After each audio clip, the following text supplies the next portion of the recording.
네, 여러분 안녕하세요. 반갑습니다. 오늘은 호흡에 대해서 좀 설명을 할까 합니다.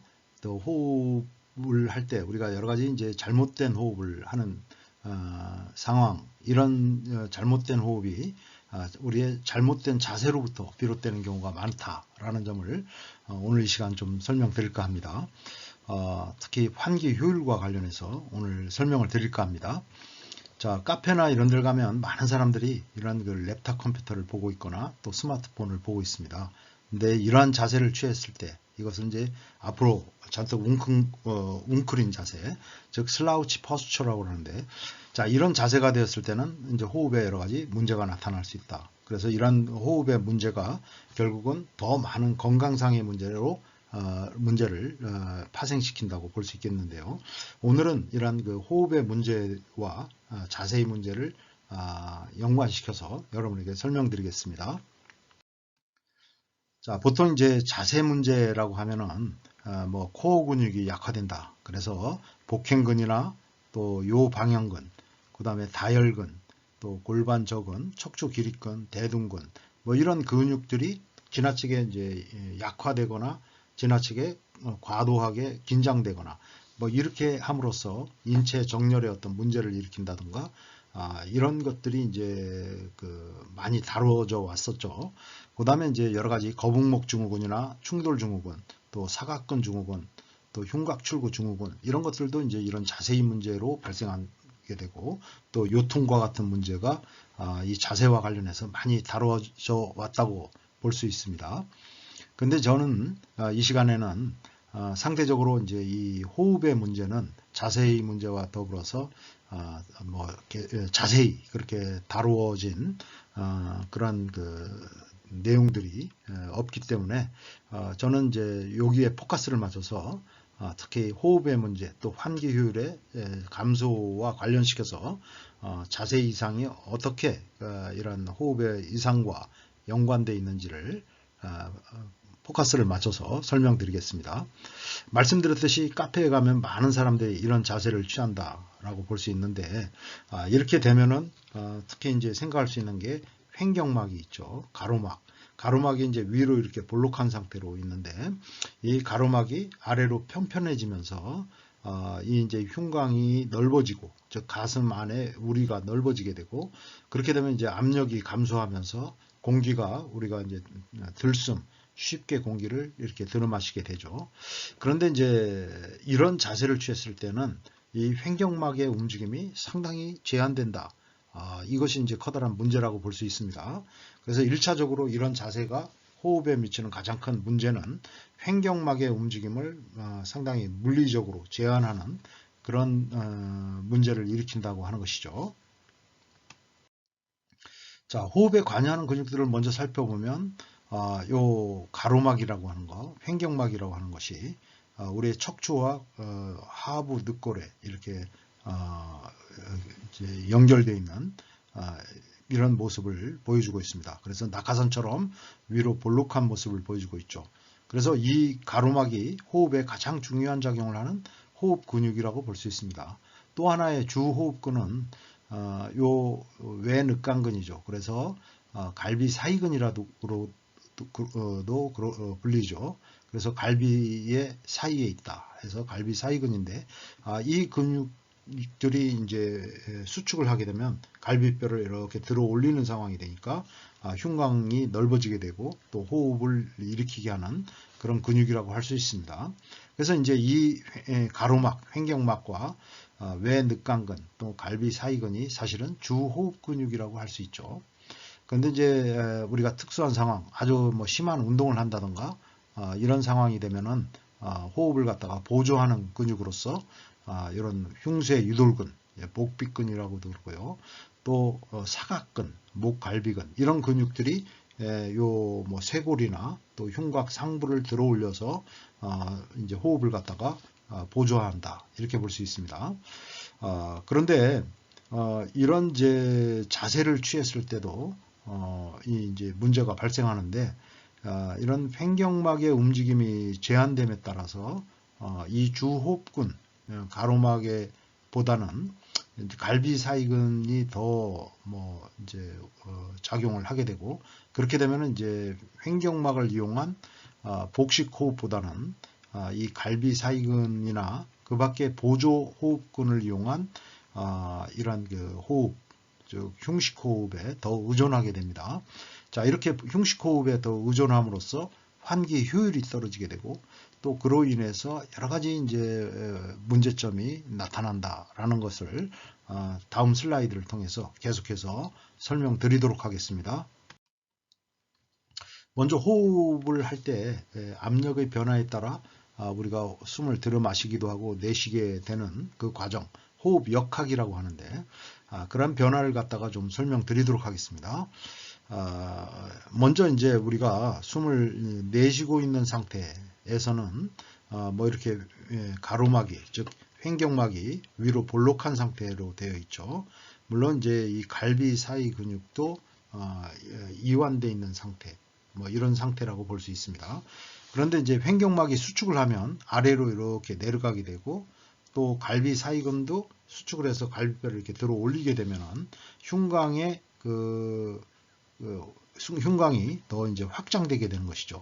사실은 이제 더 자세히 말씀드리면은 요 늑막강이라고 하는 거, 가슴막 공간, 이것은 이제 벽측 늑막과 장측 늑막으로 되어 있는데, 이 장측 늑막이, 안쪽에 있는 늑막이 바깥쪽으로 이렇게 더 확장되면서 이 전체 흉곽이 이렇게 확장되는 현상으로 나타나게 되는 것이죠.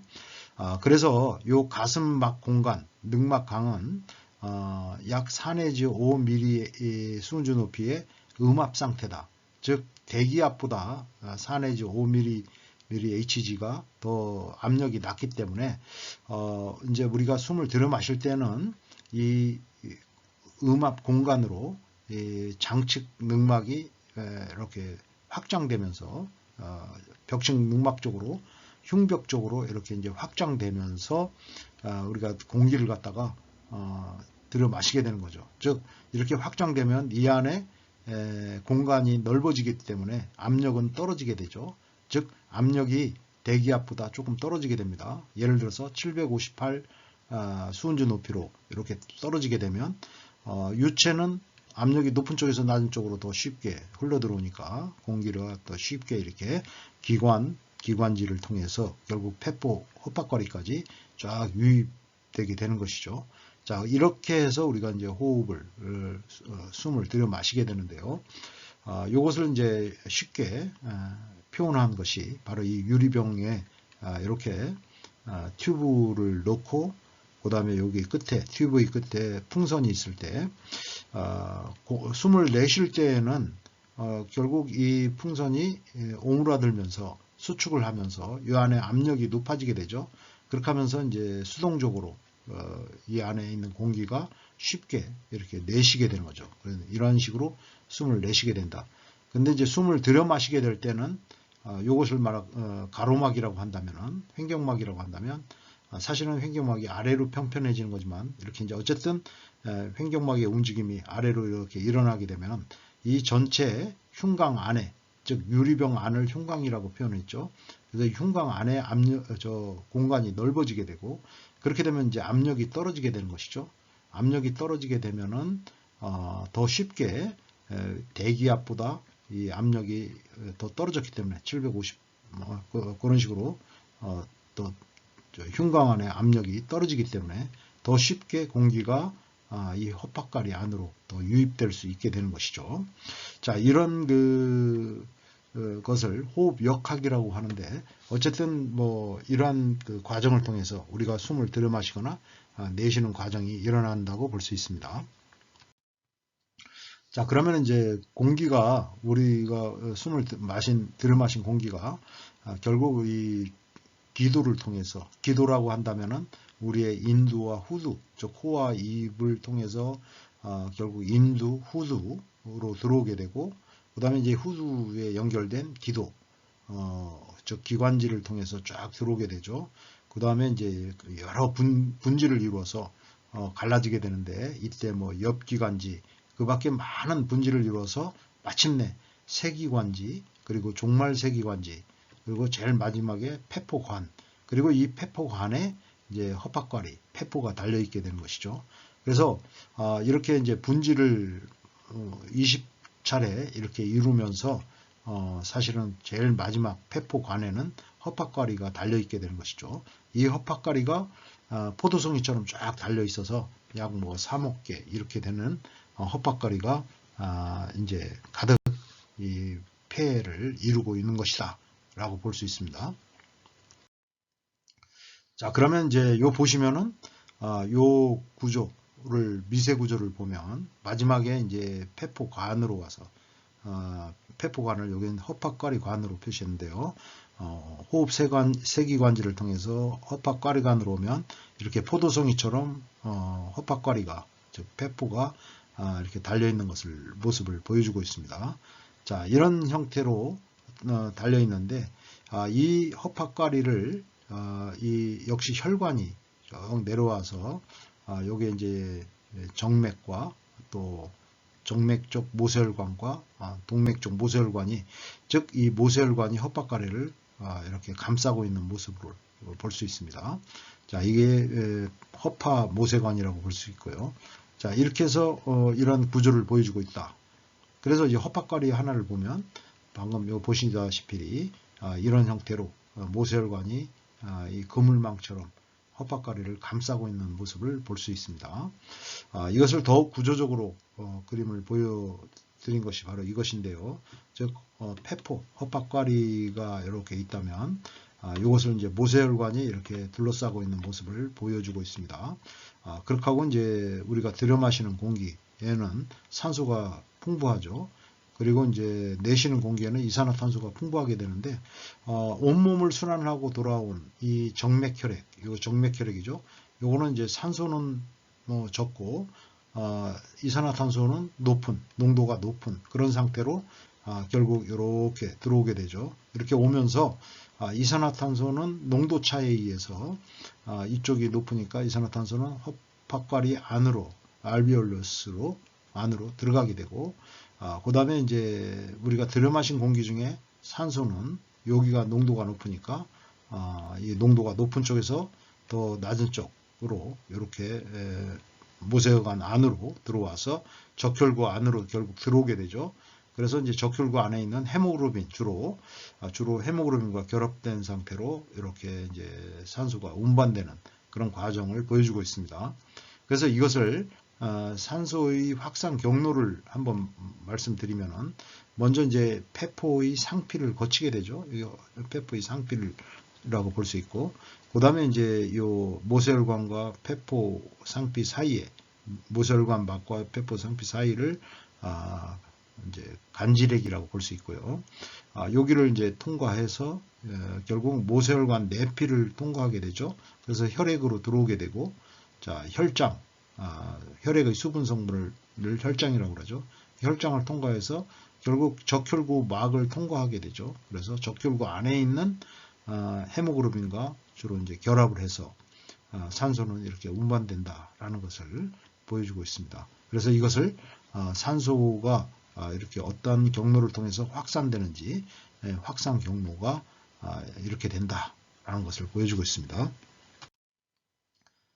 다시 한번 또 설명을 드리면, 결국 심장에서, 특히 이제 우심장이죠. 우심장에서 펌핑된 혈액, 이 혈액은 이제 온몸을 순환해서 돌아온 정맥혈액이라고 할 수 있습니다. 이것이 이제 결국 폐로 오게 되는 것이죠. 폐에서 여러 차례 분지를 거쳐서 역시 마찬가지로 폐 모세혈관 쪽으로 이렇게 오게 되는 것이죠. 이것은 이제 산소는 적고 이산화탄소는 상당히 높은 상태로 이렇게 이제 정맥을 거쳐서 이렇게 들어오게 되는 것이죠. 그 다음에 이제 여기서 가스 교환이 이루어지게 되고요. 가스 교환이 이루어지고 나서 바로 이제 이런 형태로 산소가 풍부한 동맥혈액이 되어서 이것이 결국은 좌심장 쪽으로 이렇게 보내지게 된다. 그러면 이제 좌심장에서는 가스 교환을 마친, 즉 산소가 풍부한 이 혈액을 펌핑해서 온몸으로 보내주게 되는 것이죠. 자, 이 그림을 도식적으로 그린 것이 바로 이것이죠. 그래서 여기 정맥을 통해서 이산화탄소가 높은 상태로 오게 되면 이산화탄소는 이쪽이 농도가 높고 폐포 안에는 농도가 낮으니까 농도가 높은 쪽에서 낮은 쪽으로 이 이산화탄소가 확산돼서 들어가게 되죠. 반면에 산소는 헛박가리 안에 산소 농도가 높으니까 여기서 더 낮은 쪽으로 혈액 쪽으로 산소가 확산돼서 들어오게 된다. 이것을 요 이제 그림 때문에 저 사진 때문에 이게 가로막혀서 잘 보이지 않는데요. 어쨌든 뭐 여러분이 충분히 아시리라고 생각합니다. 그래서 산소를 충분히 공급받은 이 혈액은 결국 우리의 좌심방으로 가고 좌심실로 가서 결국 심장이 펌핑하는 것에 따라 온몸으로 보내지게 된다. 자, 이런 그 가스 교환의 과정이 여러분들이 잘 아시리라고 생각을 합니다. 그런데 자, 이렇게 우리가 들여 마신 공기가 말씀드렸듯이 기도를 통해서 들어오게 되는데, 기도는 뭐 아까 말씀드렸듯이 기관에서 기관지로, 그 다음에 뭐 옆기관지, 그 다음에 여러 1차 기관지, 2차 기관지, 3차 기관지 쫙 나눠지고 마지막에 종말 세기관지, 그 다음에 폐포관까지 이렇게 끄트머리까지 와서 이렇게 포도송이처럼 달려있는 폐포가 마지막에 달려있는 것이죠. 그래서 이 끝에 마지막에 이 공기가 들어와서 폐포 안까지 들어왔을 때 이 모세혈관 사이에 가스 교환이 일어나게 되는 것이죠. 그런데 이 우리가 들여 마시는 공기가 전부 다 가스 교환에 참여하는 것은 아니고 들여 마신 공기 중에 일부는 기도 안에 머물게 되는 것이죠. 그리고 마지막에 들어와서 폐포 안까지 들어온 이 공기가 폐포 환기량이라고 하는데, 즉 폐포 안까지 들어온 공기만이 모세혈관 사이에 가스 교환을 하게 되는 것입니다. 즉 실제로 가스 교환에 참여하는 것은 폐포 환기량이라고 할 수 있습니다. 폐포 안까지 들어와야만 여기에 이제 모세혈관과 이 그물망처럼 이렇게 이제 이런 구조로 되어 있기 때문에 모세혈관과 폐포 안 사이에 산소와 이산화탄소를 주고받는 가스 교환이 일어나게 되는 것입니다. 그런데 이제 이 들어 마신 공기 중에 폐포 안까지 들어오기 전까지 들어 마신 공기 중에 거기에 머무르는, 즉 기도 안에 머무르는 공기는 실제로는 가스 교환에 참여하지 못하죠. 그렇기 때문에 그 공기를 무효 공간이라고 이야기를 합니다. 그래서 기도에 머무는 공기량은 사람에 따라 다를 수 있지만 평균적으로 약 150ml 정도다 라고 볼 수 있습니다. 그리고 이제 폐포 환기량은 폐포 헛박가리로 들어와서 실질적으로 가스 교환에 참여하는 공기라고 이야기할 수 있습니다. 그래서 실질적으로 의미가 있는 것은 바로 이 폐포 환기량이라고 얘기할 수 있죠. 즉 산소를 직접 받아들일 수 있는 공기량은 폐포 환기량이 되는 것입니다.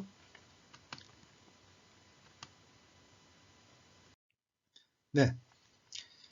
그런데 이 우리의 호흡 방법에 따라서, 즉 뭐 복식 호흡 또는 흉식 호흡에 따른 환기 효율에 차이가 있다고 하는 것입니다.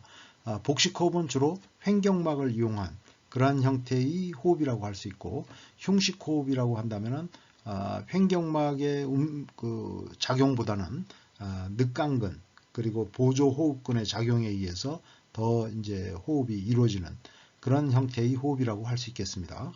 그래서 보시면은 방금 설명드렸듯이 폐포 안으로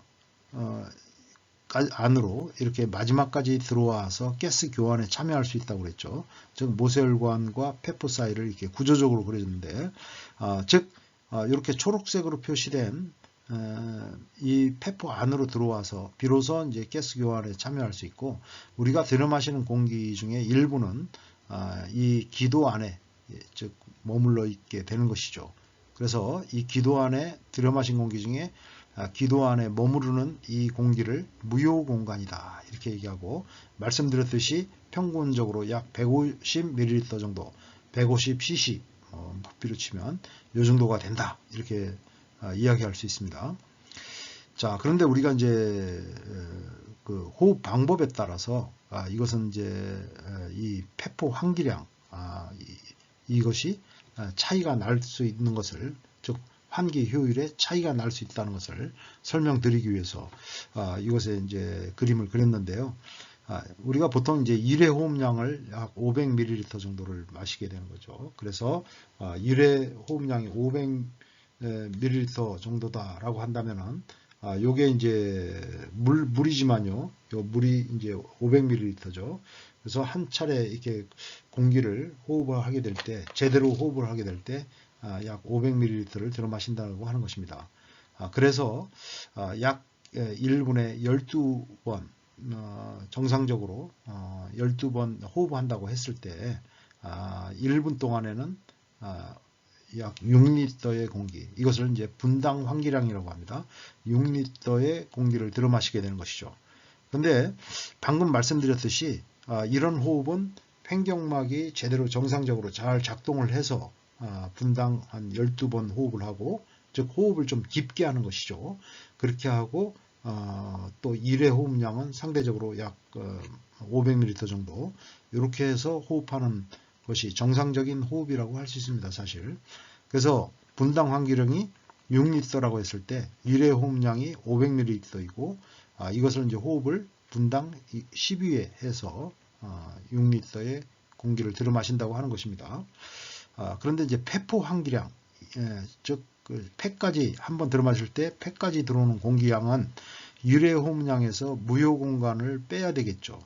그래서 이것을 빼면 1회 호흡량이 500이고 무효 공간이 150이니까 1회 폐포 환기량은 350ml가 됩니다. 자, 이 정도가 되는 것이고요. 그런데 이제 분당 폐포 환기량은 얼마가 되느냐? 분당 폐포 환기량은 1회 폐포 환기량을 곱하기 분당 호흡수를 곱해주면 되겠죠. 그래서 1회 폐포 환기량이 방금 말씀드렸듯이 350ml이고 1분에 12번 호흡을 하니까 이것을 곱하면 4200ml, 즉 4.2리터 정도가 되는 것입니다. 즉 4.2리터가 1분 동안에 실질적으로 가스 교환에 참여하는 폐포 환기량이라고 하는 것입니다. 반면에 이렇게 호흡하는 경우도 있을 수 있겠죠. 즉 이렇게 호흡하는 방법은 횡격막이 제대로 작동하지 못하고 작용하지 못하고 상대적으로 흉식 호흡에 더 많이 의존하게 되는 호흡이라고 할 수 있습니다. 이 경우에도 1분 동안에 6리터의 공기를 들어 마신다 라고 했을 때 이때 호흡의 그 심도가 아무래도 적을 수밖에 없죠. 그래서 1회 호흡량은 300ml로 이제 감소한다. 뭐 예를 들은 겁니다. 뭐 400ml로 감소할 수도 있고, 그런데요. 어쨌든 300ml로 감소했다. 그리고 호흡을 대신 좀 더 자주 해서 20회 정도 분당 호흡을 했다. 자, 이것이 일종의 이제 흉식 호흡의 패턴이라고도 볼 수 있습니다. 자, 이런 식으로 해서 결국 뭐 결과는 마찬가지죠. 똑같은 양의 공기를 1분 동안에 받아들였습니다. 자, 이렇게 되면 1회 폐포 환기량은 얼마가 되느냐? 그것은 이제 1회 호흡량에서 무효 공간을 빼면 되니까 1회 호흡량이 300ml이고 무효 공간이 150ml니까 1회 폐포 환기량은 150ml가 됩니다. 그렇게 하면 분당 폐포 환기량은 얼마가 되느냐? 그것은 이제 1회 폐포 환기량의 호흡수를 곱해주면 되는 것이죠. 그래서 150, 1회 폐포 환기량 150에 호흡수 20을 곱해주면 3000ml가 됩니다. 즉 3.0리터가 되는 것이죠. 자, 비교해보면 분당 폐포 환기량이 이렇게 횡격막을 이용해서, 가로막을 이용해서 제대로 호흡을 했을 경우에는 분당 폐포 환기량이 4.2리터 정도가 되는데 반면에 흉식 호흡에 주로 의존하는 즉 횡격막의 움직임이 제한된 그런 형태의 흉식 호흡을 했을 때는 폐포 환기량이, 분당 폐포 환기량이 현저히 적은 이러한 그 양을 보이는 것을 볼 수가 있습니다. 자, 이런 상황이 되면 같은 호흡을 하더라도 상당히 커다란 1분 동안의 환기 효율의 차이에 있어서 상당히 커다란 차이가 나타날 수밖에 없는 것이죠. 자, 이런 호흡 방법을 택하게 되면은 상당히 이제 비효율적인 호흡이 되는데 주로 어떤 경우에 이런 호흡을 할 수 있을까요? 예를 들어서 뭐 임신기가 되면은 자궁에 이제 아이가 자라고 있으니까 복강 내 뇌압도 높아지게 되고 횡격막의 움직임이 제한될 수밖에 없습니다. 그러니까 이제 조금만 걸어도 숨이 차는 그런 상황이 벌어지게 되죠. 비만한 경우도 마찬가지죠. 비만해도 이런 횡격막의 그 움직임이 제한을 받을 수밖에 없습니다. 특히 복강 내 지방이 많이 들어찼을 때는 더욱더 뭐 이런 횡격막의 물리적인 기계적인 움직임이 제한되는 그런 현상이 나타나게 되는 것이죠. 반면에 이제 또 이런 비만한 상태에서는 산소 소비량은 상대적으로 더 늘어나게 됩니다. 그렇게 되기 때문에 이제 호흡이 더 거칠게 되고 가쁘게 되는 그런 문제를 일으키게 되는 것이죠. 그 다음에 이제 자세 결함의 문제, 여태까지 설명드린 그런 잘못된 자세는 그런 횡격막의 움직임을 제한시켜서 이런 흉식 호흡에 더 의존하게 하는 그런 문제를 갖게 된다. 또 심리적인 요인도 이런 그 호흡을 가쁘게 하는, 또 호흡을 심도를 얕게 하고 가쁘게 하는 그런 그 요인이 될 수가 있습니다. 자, 이런 호흡의 문제점은 무엇일까요? 이런 호흡을 했을 때 문제점은 사실은 이제 이 횡격막의 호흡을 했을 때 그럴 때 나타날 수 있는 여러 가지 이제 이점을 먼저 좀 설명을 드리면, 요게 인터널 마셜 아트라고 그랬는데요. 인터널 마셜 아트라고는 내각원. 그래서 우리가 무술을 이야기할 때 좀 더 이제 정적인 상태, 또 천천히 호흡과 함께 뭐 꿍푸나 기공처럼 뭐 그렇게 수행하는 거, 또 품새, 태권도 품새도 굉장히 이제 좀 이렇게 호흡을 가다듬어서 서서히 이렇게 시행하는 것을 인터널 마셜 아트, 내각원이라고 이야기합니다. 그것에 비해서 보다 이제 뭐랄까요, 다이내믹한 그런 그 움직임을 갖는 무술을 익스터널 마셜 아트라고 해서 외곽원이라고 또 이야기를 하기도 합니다. 대체로 이제 이러한 그 내각원에 있어서 이 횡격막 호흡은 어떤 장점을 가지고 있느냐 하는 것을 다른 이제 논문이나 이런 걸 통해서 우리가 소개를 좀 드리면은, 한마디로 이제 마사지 이펙트가 있다. 그래서 횡격막이 아래로 쫙 내려갔을 때 내장을 마사지하는 효과, 그래서 내장의 어떤 혈류를 개선하는 그런 그 작용을 하고, 또 그런 혈류의 개선을 통해서 독소를 배출한다든가 소화 기능을 개선하는 효과를 거둔다라는 것이 이야기되고 있습니다. 그 다음에 이제 횡격막의 움직임이 제한이 되면 이런 흉식 호흡에 더 상대적으로 의존하게 되고, 또 흉식 호흡 중에서도 아까 말씀드린 호흡 보조근, 즉 흉곽 상부에 있는 그런 그 움직임을 일으키는 그런 근육들이 과도한 긴장을 하게 되고, 또 그런 것으로 인해서 교감신경의 흥분도가 높아진다.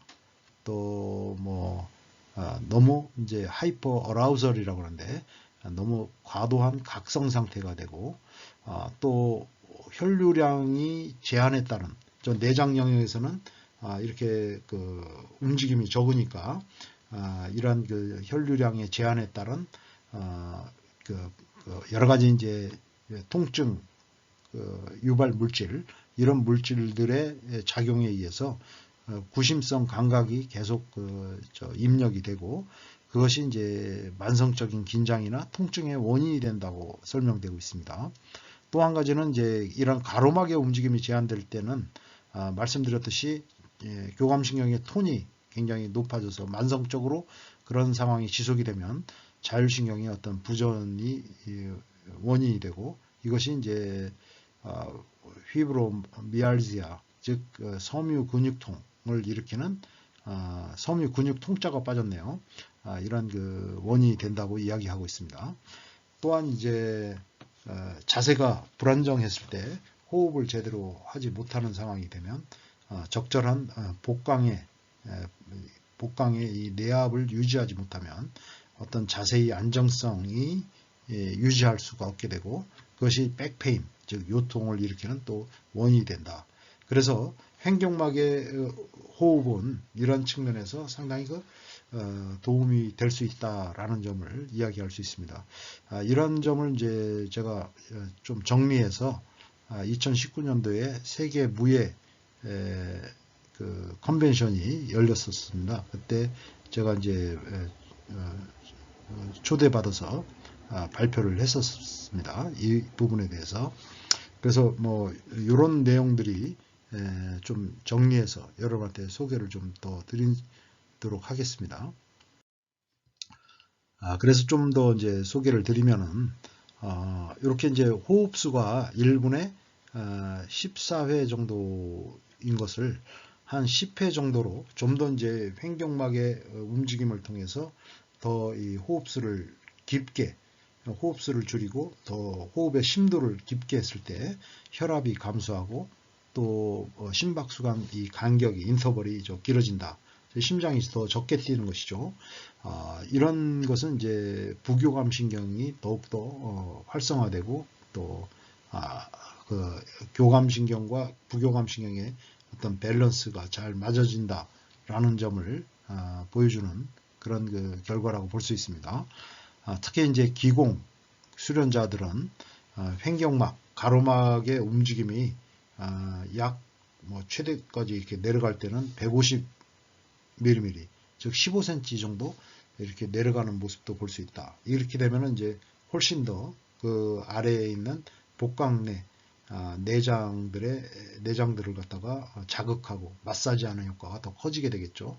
어쨌든 이런 그 움직임이 상당히 크다고 하는 것입니다. 그래서 일반인보다 약 3배 내지 4배 정도 더 큰 움직임을 갖다가 보여주고 있다. 아까 말씀드렸듯이 이게 내각원이 보여주는 모습이고요.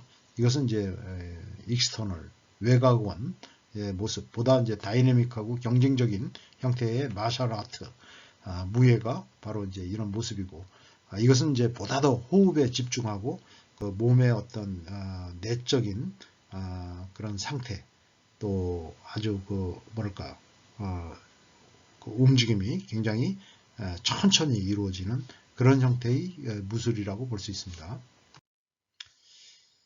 자, 아까 말씀드렸듯이 이러한 슬라우치 파스처 되면 역시 환기 효율이 떨어진다는 것을 말씀을 드렸죠. 그래서 이렇게 작업을 하거나 또 수업을 듣거나 이랬을 때 잘못된 자세를 취했을 때는 결국 10분, 20분 진행이 되면서 이 환기 효율이 떨어지고 결국은 이제 뇌로의 산소 공급도 감소하게 되는 것이죠.